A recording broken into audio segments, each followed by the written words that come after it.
Bismillahirrahmanirrahim. Assalamualaikum warahmatullahi wabarakatuh anak-anak. Jumpa lagi dengan pembelajaran tema 9. Kali ini kita akan mempelajari tentang langkah-langkah wawancara. Materi ini sebelumnya telah dipelajari pada semester 1. Tujuan pembelajaran kita adalah yang pertama, diharapkan anak-anak dapat mengidentifikasi pengertian dari wawancara. Yang kedua, diharapkan anak-anak dapat mengidentifikasi langkah-langkah wawancara. Apa yang dimaksud dengan wawancara? Wawancara adalah cara untuk mengumpulkan data atau informasi dengan mengajukan pertanyaan langsung kepada narasumber ataupun responden. Tujuan kita melakukan wawancara adalah untuk mendapatkan informasi yang jelas dari narasumbernya, terhindar dari kesalahan. Jadi kita berharap tidak mendapatkan informasi yang simpang siur ataupun hoax, ya.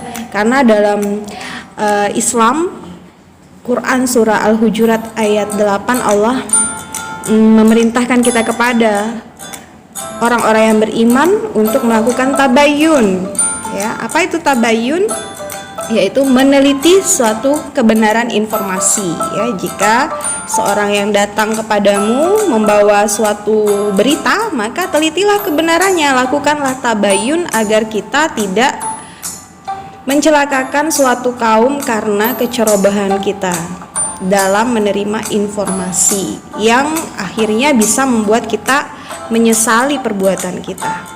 Nah, ada dua jenis wawancara. Yang pertama adalah wawancara yang terstruktur, terencana, ya, berdasarkan daftar pertanyaan yang dibuat, ya. Tapi ada juga jenis wawancara yang bebas, tidak terstruktur, ya. Jadi tidak berdasarkan daftar pertanyaan. Ada 3 langkah-langkah wawancara yang perlu kita perhatikan, yaitu sebelum wawancara, saat wawancara, dan setelah wawancara.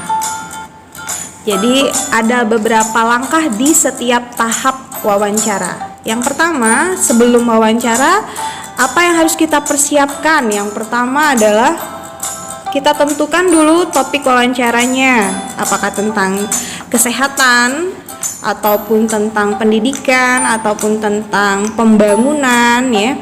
Tergantung permasalahan yang ingin kita cari tahu informasinya lebih lanjut. Yang kedua, menentukan narasumber yang sesuai dengan topik tersebut. Misalnya tentang topik perkembangan COVID-19, maka narasumber yang perlu kita cari informasinya adalah para dokter, tenaga medis, ya. Nah, jadi disesuaikan dengan topiknya. Kemudian setelah kita tentukan narasumbernya siapa, maka kita perlu ketahui, cari identitas dari narasumber tersebut, namanya, ya, gelarnya, jabatannya, kemudian alamat tempatnya bekerja, supaya kita nanti bisa menghubunginya, ya, nomor teleponnya, ya, supaya kita bisa menghubungi narasumber yang akan kita wawancarai, dan kita buat perjanjian dengan beliau di mana kita akan melakukan wawancara dan bertemu dengan beliau. Kemudian kita siapkan daftar pertanyaan menggunakan metode adik simba. Masih ingat adik simba? Yaitu kata tanya yang terdiri dari apa, di mana, kapan, siapa, mengapa, bagaimana. Lalu yang keenam, kita pelajari masalah yang berkaitan dengan topik wawancara supaya apa yang ingin kita tanyakan itu kita kuasai, gitu ya, permasalahannya apa, ya, sudah kita pelajari.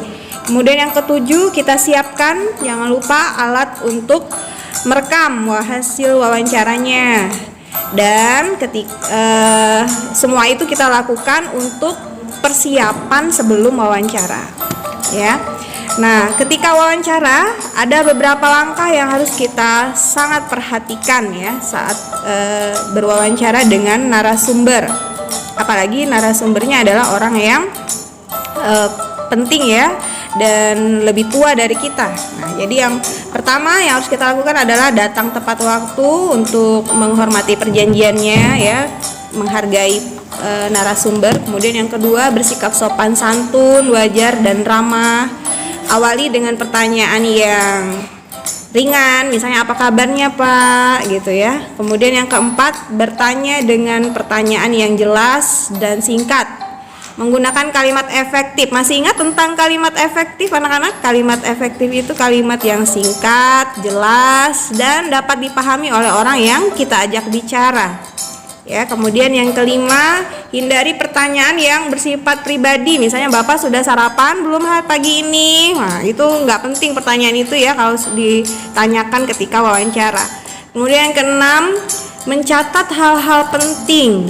Nah, ini perlu kita lakukan ya supaya hasil wawancaranya bisa nanti kita susun laporannya ya. Kemudian yang ketujuh, tidak menyela atau memotong pembicaraan narasumber yang sedang berbicara. Nah, itu adalah adab yang penting ya.